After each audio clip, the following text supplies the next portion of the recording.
positive mental attitude. Do you have one? I'm working on mine. So I've been reading this book, rereading as it were, Success Through a Positive Mental Attitude by Clement Stone and Napoleon Hill. You know, two old school OG, if you will, it's got a growth. OG personal development and success experts, really. So I like this book because it's a good reminder that success comes to those with a positive mental attitude as opposed to a negative mental attitude.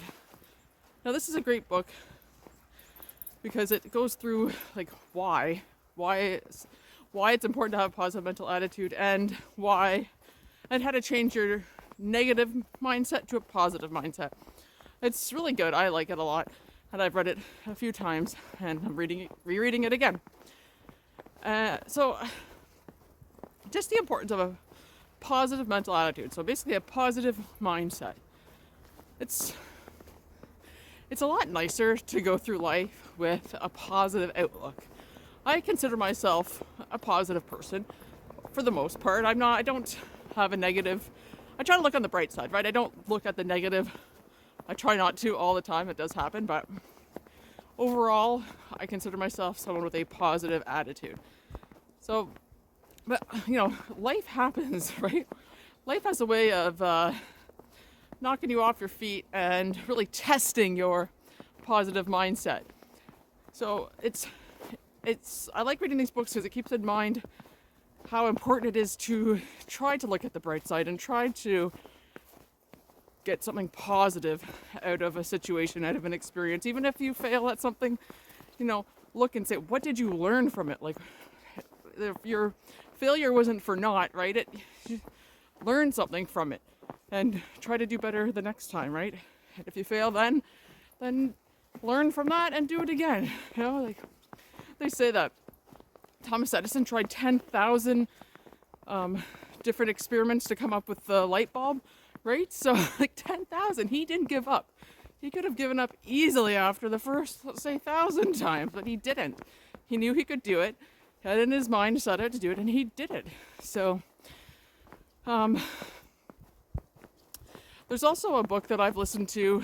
I haven't read it, but I just got it on Audible, called The Practicing Mind. And I can't remember the author, but just Google or look it up in Audible, The Practicing Mind. And it's about staying in the present moment. Like, I find, and what this book does explain is that when you're looking ahead to all the things that you need to do, like say all these different things you want to get done in a day, and you know you're running out of time, and you're worried about how you're going to get everything done and how you're going to manage to fit it all in. Well, the practicing mind kind of reminds you to stay in the present moment of the task that you are currently doing. Stay present in the task, enjoy the task that you're doing until you've completed it, and then move on to the next one and concentrate on that one. So it's about staying in the present moment. Like even while driving, he says, like, because you can drive home, right, and you don't even remember the whole drive home, like 20 minutes or 40 minutes, whatever it would be. You're just all of a sudden pulling in your driveway and you're like, holy, what happened? It's because your mind has wandered on all the things that you want to get done when you get home, or all the things you didn't do. But if you just like concentrate on like how the steering wheel feels, or what the temperature of the car is like, what is playing on the radio, or just concentrate on what is in front of you and not what you have to do in the future, you're more positive. I'm not great at staying in the present, that's for sure, but by listening to audiobooks about staying present and about a positive mindset and reading about it, it keeps it in my mind. So when I find myself getting worried about all the things that I want to get done and all the things that there is to do, and I can feel like that stress level rising, like it's like, okay, take a breath, focus on this one task, do it well, enjoy it, and move on to the next one. And eventually that list will get smaller, but I keep adding on to it. But at least you can cross some things off the list and just stay calmer and stay happier. Honestly, with a positive mindset, you're a much happier person.